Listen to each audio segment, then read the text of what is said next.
সুপ্রিয় দর্শক, আপনারা যেখান থেকে দেশ রূপান্তরের সঙ্গে যুক্ত হয়েছেন সবাইকে জানাচ্ছি স্বাগত। আমি জহির রায়হান এই মুহূর্তে সরাসরি অবস্থান করছি রাজধানীর মেঘনা ফিলিং স্টেশন থেকে আপনাদেরকে সরাসরি যুক্ত করেছি এবং দেশ রূপান্তরের ক্যামেরার মাধ্যমে আপনাদেরকে দেখানোর চেষ্টা করছি যে বাংলাদেশ পেট্রোলিয়াম কর্পোরেশন বা বিপিসির সিদ্ধান্ত অনুযায়ী কিন্তু বার্ষিক সমাপনী মজুদ গণনা, পরিসম্পদ মূল্যায়ন ও বাস্তব যাচাই কার্যক্রম পরিচালনার জন্য কিন্তু আজ কিন্তু দেশের সব কিন্তু তেলের ডিপোগুলো কিন্তু এবং প্রধান স্থাপনা থেকে কিন্তু জ্বালানি সরবরাহ বিপণন কার্যক্রম কিন্তু সাময়িকভাবে কিন্তু বন্ধ কিন্তু রাখা হয়েছে। আগে কিন্তু ঘোষণা দেওয়া হয়েছে বিপিসি থেকে।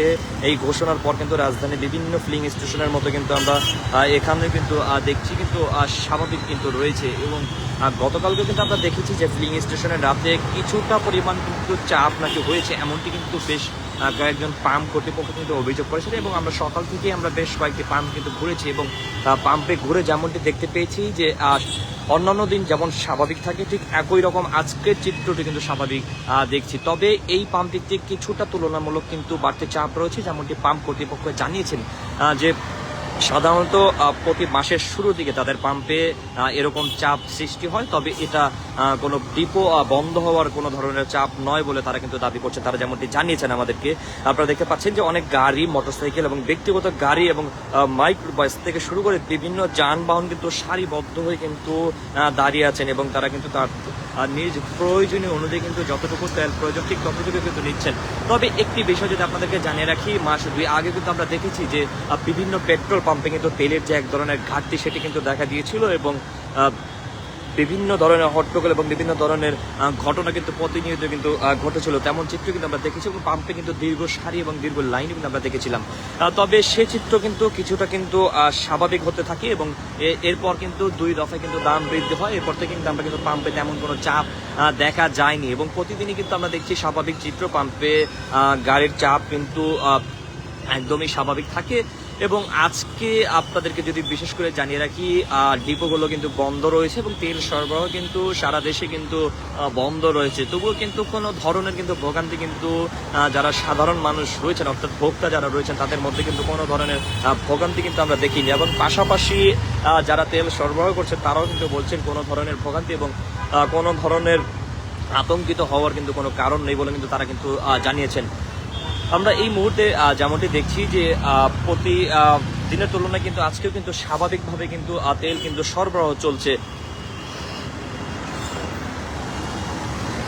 বিপিসি যেমনটি জানিয়েছে যে এটি নিয়মিত কিন্তু বার্ষিক কার্যক্রমের কিন্তু অংশ। দেশের বিভিন্ন ডিপো প্রধান স্থাপনায় মজুদ জ্বালানি হিসাব সম্পদের মূল্যায়ন এবং বাস্তব যাচাইয়ের জন্য কিন্তু একদিনের জন্য কিন্তু জ্বালানি সরবরাহ কিন্তু বিপণন কার্যক্রম কিন্তু বন্ধ কিন্তু রাখা হয়েছে। এই কারণে কিন্তু চট্টগ্রামের প্রধান স্থাপনা সহ দেশের সব ডিপো থেকে কিন্তু তেল উত্তোলন ও সরবরাহ কিন্তু বন্ধ থাকবে এমনটি কিন্তু জানিয়েছেন। তবে সাধারণ মানুষের মধ্যে কিন্তু কিছুটা কিন্তু উদ্বেগ দেখা গেল। সংশ্লিষ্টরা কিন্তু বলছেন যে এটি সাময়িক ব্যবস্থা এবং আতঙ্কিত হওয়ার কিন্তু কোনো কারণ নেই এবং কার্যক্রম শেষ হওয়ার পর কিন্তু আবার স্বাভাবিক নিয়মে কিন্তু জ্বালানি তেল কিন্তু সরবরাহ করা হবে এমনটি কিন্তু বিপিসি থেকে কিন্তু জানানো হয়েছে।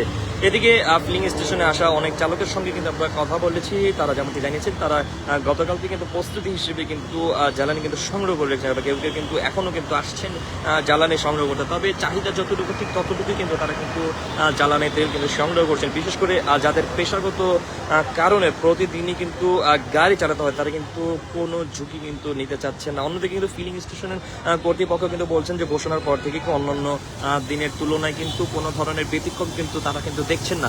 প্রতিদিন তাদের পেট্রোল পাম্পে যেমন ধরনের চাপ দেখা যায় এবং ঠিক একই রকমের কিন্তু আজকেও কিন্তু গাড়ির চাপ রয়েছে। তবে তুলনামূলক অন্যান্য দিনের তুলনায় প্রতি মাসের 1 তারিখে কিন্তু সাধারণত এই পেট্রোল পাম্পটিতে কিন্তু এভাবে কিন্তু চাপ কিন্তু সৃষ্টি হয় এমনকি কিন্তু দাবি করছেন যে পেট্রোল পাম্পে যারা কর্তৃপক্ষ রয়েছেন তারা। বিপিসির নির্দেশনায় আরও কিন্তু যেমনটি বলা হয়েছে যে বিমান চলাচল যেন কোনো ধরনের কিন্তু বিঘ্ন না ঘটে, সেজন্য কিন্তু দেশি বিদেশি এয়ারলাইন্সের জেট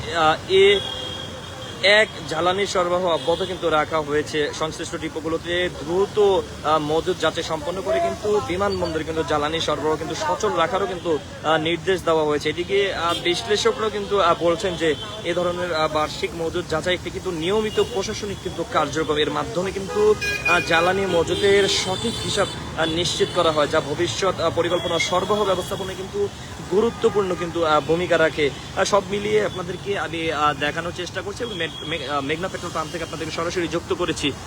আমরা সকাল থেকে যেমনটি দেখছি যে অন্যান্য দিনের তুলনায় যানবাহনের চাপ পেট্রোল পাম্পে যেমনটা থাকে এবং ঠিক একই রকম কিন্তু আজকেও কিন্তু আমরা দেখেছি যে বেশ কয়েকটি পেট্রোল পাম্পে আমরা ঘুরেছি এবং ঘুরে ঘুরে দেখেছি যে ঠিক একই রকমের কিন্তু সাধারণত প্রতিদিন যেমন দেখা যায় ঠিক একই রকমের যানবাহনের চাপ কিন্তু রয়েছে পেট্রোল পাম্পগুলোতে। তবে কোনো ধরনের আতঙ্কিত না হওয়ার কিন্তু আহ্বান জানিয়েছেন পাম্প কর্তৃপক্ষ এবং চালকদের সঙ্গে কথা বলে আমরা যেমনটি জানা গিয়েছে তাদের কাছেও কোনো ধরনের এটি আতঙ্ক মনে হচ্ছে না এবং তাদের যতটুকু প্রয়োজন ঠিক ততটুকু প্রয়োজন অনুযায়ী কিন্তু তারা কিন্তু তেল সংগ্রহ করছে। তো সব মিলে পেট্রোল পাম্প থেকে এই ছিল আমার কাছ থেকে এখনকার মতন সর্বশেষ। পরবর্তীতে যে কোনো আপডেট পেতে দেশ রূপান্তরের সঙ্গেই যুক্ত থাকুন। ধন্যবাদ।